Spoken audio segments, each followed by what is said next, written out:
அன்பு நண்பர்கள் அனைவருக்கும் வணக்கம். வாழ்க வையகம், வாழ்க வளமுடன். எல்லா புகழும் ஆண்டாளுக்கு. நரசிம்மன் திருவடிகளே சரணம். எழும்போதும் வேலும் மயிலும் என்பேன், எழுந்தே தொழும்போதும் வேலும் மயிலும் என்பேன், தொழுதே உருகி அழும்போதும் வேலும் மயிலும் என்பேன், அடியேன் உடலும் விழும்போதும் வேலும் மயிலும் என்பேன். திருச்செந்தூர் வேலவனே. இன்னைக்கு ஒரு பாதி நாள் நல்லா சூப்பராக போச்சு. இடையில கொஞ்சம் ஒரு மென்டலால் ஒரு ப்ராப்ளம், அதுக்கப்புறம் நல்லா போச்சு. இன்றைக்கி என்ன நடந்தது பார்க்கலாம். அது வாஸ்து ரீதியாக இன்றைக்கி அதே தான் பழையபடி நம்ம கிழக்கில் வந்து புது சுவர் இருந்தால் என்ன நடக்கும் அப்படின்றத நம்ம கிட்டத்தட்ட 2-3 வீடியோ பேசிக்கிட்டு இருக்கோம். அதே தான் இப்போ மறுபடியும் நடந்திருக்கு. அதை பற்றி நம்ம தெரிஞ்சுக்கலாம். அதுக்கு முன்னாடி ஒரு சின்ன அப்டேட்டு. கிருஷ்ணர் அவதரித்த ஒரு குலம்தான் யாதவ குலம்னு சொல்லுவாங்க. அந்த அந்த மக்கள் அந்த குலத்தில் வந்து அவர் மனிதனாக பிறந்திருக்காரு. அவங்க வீட்டில் யாதவ குலத்தில் ஒரு ஃபங்க்ஷன் ஒன்று. அவங்க வந்து பார்த்திங்கன்னா, நான் பாப்பா வந்து ஏஜ் அட்டன் பண்ணியிருக்கேன். ஒரு 30-40 கோயை சாகடித்து தம்சம் பண்ணி அது மசாலா தடவி சாப்பாடு போடுறாங்க. இது இத்தனைக்கும் அவங்க வந்து கிராமத்துலேருந்து சென்னைக்கு வந்தவங்க. இப்படி ஒரு கலாச்சாரம் இப்படி இவ்வளோ சீக்கிரத்தில் இவங்க இதுக்கு அடிக்ட் ஆவாங்கன்னு எதிர்பார்க்கவே இல்லை. அந்த வீட்டில் நான் எதிர்பார்க்கவே இல்லை. போய் பார்க்குறேன், ஃபுல்லாக நான்வெஜ்ஜு தான். வெஜ்ஜு எவனுமே சாப்பிடல.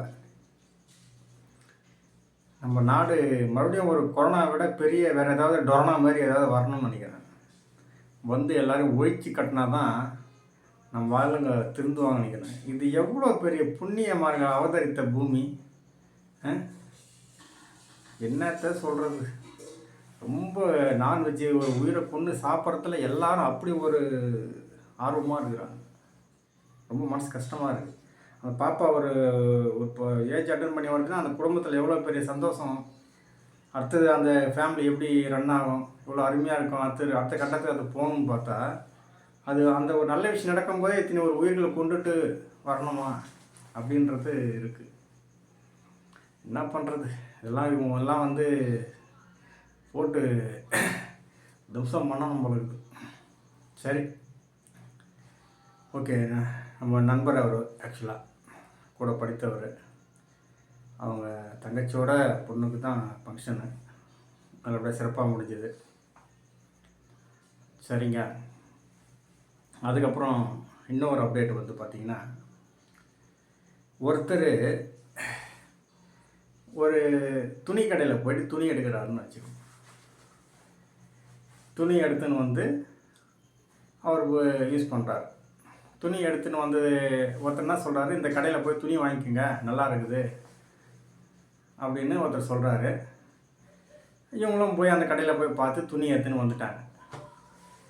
வந்ததுக்கப்புறம் வந்து அந்த துணியை கொஞ்ச நாள் கழித்து என்ன சொல்கிறாங்க, ஏண்டா உன்னால் தாண்டா நான் அந்த கடையில் போய் துணி எடுத்தேன், எனக்கு துணியே வேணாம், உன்னால் தான் நான் போய் துணி எடுத்தேன், எனக்கு அந்த துணி எடுத்ததுனால என் குடும்பம் நடுத்தருக்கு வந்துடுச்சு அப்படின்னு ஒருத்தன் பேசுகிறேன்.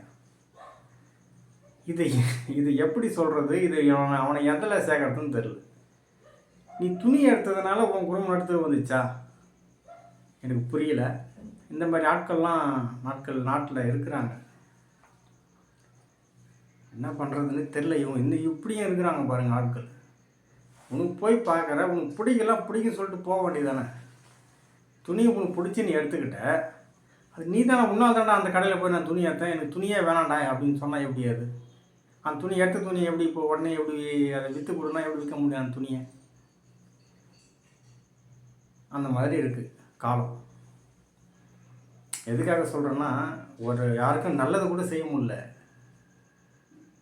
நம்ம நல்லது செய்ய போய் அது நமக்கே தீங்கா வர மாதிரி நிறைய அமையுது. அதுக்காக சொல்கிறேன். சரிங்க. வாஸ்து கிழக்கில் பொது சுவர் இருக்கக்கூடாது. பொது சுவர் இருக்கக்கூடாதுன்னா கிழக்கில் ஜன்னல் இருக்கணும். நம்ம வீடு இருக்குன்னா கிழக்கில் ஜன்னல் இருக்கணும். இல்லை ஜன்னல் இருக்கணும்னா என்ன அர்த்தம்? கிட்டத்தட்ட சும்மா இப்போ எங்கள் வீட்லேயே வந்து பார்த்திங்கன்னா ஒரு 6 அடி தான் இருக்கும்.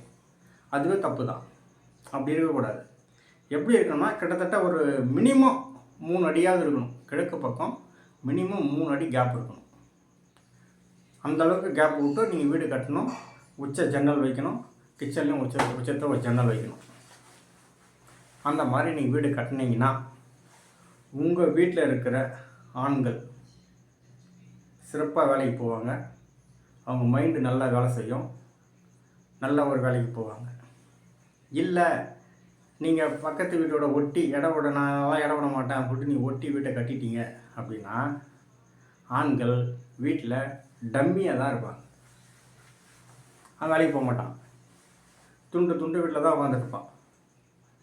எந்த வேலையும் செய்ய மாட்டான். அவனுக்கு மூளை வேலை செய்யாது. அவன் வந்து கொஞ்சம் மந்தமாக தான் இருப்பான். எப்படி நம்ம மேளம் அடிக்கிறாங்க இல்லையா, ஒரு பக்கம் அந்த கையில் இதெல்லாம் மாறி டங்கு நல்லா சவுண்டு வரும் தட்டும்போது.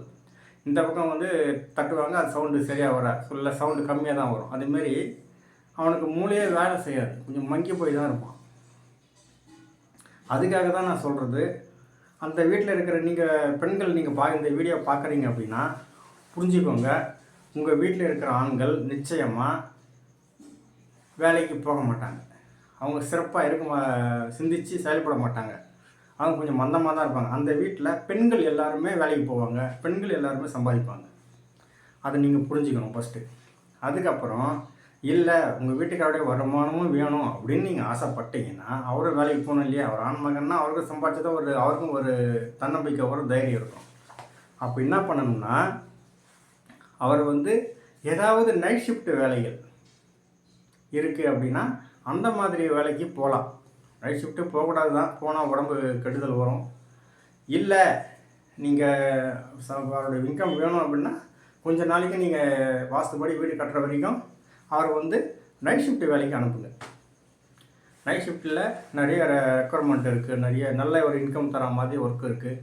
அந்த மாதிரி வேலைக்கு அவர் அனுப்பலாம். இல்லைங்க அவர் நைட் ஷிஃப்ட் வேலைக்கெலாம் போக மாட்டார் அப்படின்னா ஓகே, இந்த மார்வேடங்கள் போட்டு ஆக்டிங் பண்ணுவாங்க தெரியுமா, இந்த நாடகங்கள்லாம் வந்து ஜென்ஸு வந்து லேடிஸாக ஆக்டிங் பண்ணுவாங்க. அந்த மாதிரி அவர் வந்து அந்த மாதிரி கேரக்டரை அவர் சூஸ் பண்ணி அவர் நடித்தார் அப்படின்னா செம ஹிட் ஆகிடும் அந்த படம். அவருடைய ரோலே வந்து செம்மையாக பயங்கரமாக ஹிட் ஆகிடும். அது அவங்களுக்கு சூட் ஆகும். ஸோ இந்த மாதிரி விஷயங்கள் வந்து யாருக்கு எப்படி சூட் ஆகும் பார்த்து நீங்கள் அந்த வீட்டுக்கு தகுந்த மாதிரி நீங்கள் நம்ம தொழிலை மாற்றிக்கிட்டீங்க அப்படின்னா நல்லாயிருக்கும். இல்லை உங்கள் தொழில் எந்த மாதிரி தொழில் நீங்கள் சூஸ் பண்ணுறீங்க அதை பொறுத்து தான் உங்களுடைய வீடும் இருக்கும். அதனால் கொஞ்சம் அதை நல்ல வாஸ்துபடி வீடு கட்டணும். ஆணுக்கும் கொஞ்சம் இடம் கொடுக்கணும். நான் என்ன சொன்னால் ஆணுக்கும் இடம் கொடுக்கணும், முக்கியத்துவம் தரணும், பெண்ணுக்கும் முக்கியத்துவம் தரணும். அப்போது பெண் அப்படின்னா வடக்கு தெற்கு, சாரி வடக்கு மேற்கு பெண்ணுன்னா, ஆண் அப்படின்னா கிழக்கு தெற்கு. அப்போ ஆணுக்கும் நீங்கள் முக்கியத்துவம் தரணும், பெண்ணுக்கும் முக்கியத்துவம் தரணும். கிழக்கு அப்படின்றப்போ பொது சுவர் வரக்கூடாது. வெளியில் பள்ளம், நம்ம வீட்டுக்கு வெளிப்பக்கம் வந்து பார்த்திங்கன்னா அவுட்டரில் குளங்கள் வரலாம், ஏரி வரலாம், காவா வரலாம். வெளியில் நம்ம வீட்டுக்கு வெளிப்புறத்தை ஒரு 1/2 கிலோமீட்டர் வரைக்கும் இதெல்லாம் இருக்கலாம். சரி, அப்போது கிழக்கு பக்கத்தில் வேறு என்ன வரக்கூடாது அப்படின்னு பார்த்தீங்கன்னா பாத்ரூம் வரக்கூடாது, படிக்கட்டு வரக்கூடாது, ஸ்டம்ப்பு வரக்கூடாது, ஸ்டம்ப்பு வரலாம், செப்டி டேங்க் வரக்கூடாது, பெரிய பெரிய மரங்கள் இருக்கக்கூடாது. இந்த மாதிரி விஷயங்கள் இல்லாமல் இருந்தால் அந்த வீட்டில் ஆண்கள் வந்து சூப்பராக இருப்பான். ஆமாம், இதை வந்து கொஞ்சம் சிந்தித்து செயல்படுங்க. இதுதான் முக்கியமான வாஸ்து ரீதியாக நீங்கள் தெரிஞ்சிக்க வேண்டியது. ஓகே, உங்களுக்கு ஏதாவது வீட்டு மனைகள் நம்ம வேணும்னா சொல்லுங்கள். நமக்கு வந்து செங்கல்பட்டில் இருக்குது, மதுராந்தகத்தில் இருக்குது, அச்சரப்பாக்கத்தில் இருக்குது, மேல்மருவத்தூர் தேவனூரில் இருக்குது, ஈசிஆரில் ஈஞ்சம்பாக்கத்தில் விஜிபி கோல்டு பீச் ஆப்போசிட்டில் நமக்கு சென்னையில் இடம் இருக்குது, சென்னை சோழவரத்தில் இருக்குது. எங்கே இடம் வேணும்னாலும் சொல்லுங்கள். உங்களுக்கு பக்காவாக உங்களுக்கு பத்திரம் பண்ணி உங்கள் டாக்குமெண்ட் கையில் கொடுத்து உங்கள் ரிஜிஸ்டர் பட்டா கையில் வர வரைக்கும் நாங்கள் ரெஸ்பான்சிபிலிட்டி எடுத்து பண்ணி கொடுப்பேன். 8248581550 இந்த நம்பருக்கு கால் பண்ணுங்கள். உங்களுக்கு இல்லை வாட்ஸ்அப் பண்ணுங்கள். உங்களுக்கு வாட்ஸ்அப்பில் தெரியாது அப்படின்னா வாய்ஸ் மெசேஜை கூட நீங்கள் அனுப்புங்க, நான் உங்களுக்கு ரிப்ளை பண்ணுறேன். ஏன்னா இப்போ ஒரு அம்மா கேட்டிருந்தாங்க, மெசேஜ் டைப் பண்ண தெரியலன்னு சொல்லிட்டு அவங்க ஏதோ அனுப்பிச்சிருந்தாங்க. நான் தான் சொன்னேன், நீங்கள் வாய்ஸ் மெசேஜ் போடுங்க அப்படின்னு சொல்கிறேன். வாய்ஸ் மெசேஜ் போடுங்க, அதுக்கு நான் ரிப்ளை பண்ணுறேன். உங்களுக்கு இல்லை ஏதாவது டவுட்டு வாஸ்து ரீதியாக டவுட் இருந்ததுனாலும் வாய்ஸ் மெசேஜ் போடுங்க, நான் உங்களுக்கு ரெஸ்பான்ஸ் பண்ணுறேன் நீங்கள் என்ன பண்ணலான்றதை. அதுக்கப்புறம் நீங்கள் இப்போ ஆண்டாள் வாஸ்து டீமில் நாங்கள் எல்லோரும் பார்த்திங்கன்னா காசிக்கு போகிறோம். 24ஆம் தேதி சென்னையிலேருந்து காலையில் 9 மணிக்கு ஸ்பெஷல் ட்ரெயின், ஃபுல் அந்த ட்ரெயின் கோச் எல்லாமே நம்ம டீமு காசிக்கு போகிறவங்க டீம் தான் போகிறாங்க. ஒரு கூட்டு பிரார்த்தனையாக இருக்கும். வாய்ப்பு இருக்கிறவங்க நான் காசிக்கு போகணும், எங்கள் வீட்டில் தென்மேற்கு இஷ்யூ இருக்குது, அதனால் நீங்கள் என்ன பண்ணுறதுன்னு தெரில, ஒரே போராட்டமாக இருக்குது அப்படின்னு நீங்கள் நினைக்கிறீங்கன்னா நிச்சயமாக காசி விஸ்வநாதரை பாருங்கள், காசி விசாலாட்சியை பாருங்கள். உங்களுக்கு பெரிய மாற்றம் வரும். காலபைரவர் இருக்கார், அவரை பாருங்கள். நிச்சயமாக வாழ்க்கையில் நீங்கள் காசிக்கு போயிட்டு வந்ததுக்கப்புறம் நல்ல ஒரு ஏற்றம் இருக்கும். நான் சொல்லுவேன், நான் 2 வருஷத்துக்கு முன்னே காசிக்கு போயிட்டு வந்தேன். நான் போயிட்டு வந்ததுக்கப்புறம் பார்த்தீங்கன்னா உண்மையிலேயே நான் அதுக்கு முன்னே ஏதோ வேலைக்கு போகிறது வர்றது அப்படி தான் இருந்தேன். அதுக்கப்புறம் நிறைய மாற்றங்கள் சேஞ்ச் பண்ணேன். என்னுடைய தொழில் புதுசாக நிறைய தொழில்கள் ஆரம்பித்தேன். சிந்தனைகள் நல்லா நல்லா ஆக்டிவாக சிந்திக்க தோணுது. நிறைய விஷயம் நிறைய விஷயம் நான் செய்கிறேன், நிறைய யோசனை பண்ணுறோம், நல்லா பண்ணுறோம். ஸோ இதெல்லாம் சொல்லக்கூடாது, நான் இருந்தாலும் உங்களுக்காக சொல்கிறேன். நீங்கள் ட்ரை பண்ணி ஒரு தடவை வாய்ப்பு இருந்ததுன்னா பாருங்கள். 2 பேரும் புருஷன் முன்னாடி 2 பேரும் திதி கொடுக்காம விட்டு போயிடுச்சு அப்படின்னு சொல்கிறீங்கன்னா காசியில் திதி கொடுத்துட்டு அதுக்கப்புறம் வீட்டில் வருஷத்துக்கு அந்த மாவழி அமாவாசை கொடுப்பீங்க இல்லையா, அப்படி அந்த மாவழி அமாவாசை கொடுக்கலாம். அப்படி இல்லைன்னா நீங்கள் அவங்க திதி இறந்த திதி எப்போ வருதோ அன்றைக்கி கூட நீங்கள் வருஷத்துக்கு ஒரு தடவை திதி கொடுத்துக்கலாம். ஒரு தடவை திதி விட்டு போனவங்க காசியில் தர்ப்பணம் பண்ணிட்டு கண்டினியூ பண்ணுங்கள். தென்மேற்கு இஷ்யூ சால்வ் ஆகும். அதுக்கு அந்த காசி விஸ்வநாதர் உங்களுக்கு துணை இருப்பார். வேறு ஏதாவது நீங்கள் ஒரு டவுட் இருந்தால் சொல்லுங்கள், நான் உங்களை கூட்டிகிட்டு போயிட்டு சேர்க்குற வரைக்கும் நம்ம ஆண்டாள் வாஸ்து டீமோட பொறுப்பு. நீங்கள் பத்திரமா போயிட்டு பத்திரமா நீங்கள் வரலாம். நீங்கள் ஆண் பெண் யாராவது தனியாக கூட நீங்கள் வரலாம். பெண்கள் தனி கம்பார்ட்மெண்ட்டும் இருக்கும். வாய்ப்பு இருக்கிறவங்க இதை பயன்படுத்திக்கோங்க. நன்றி, வணக்கம்.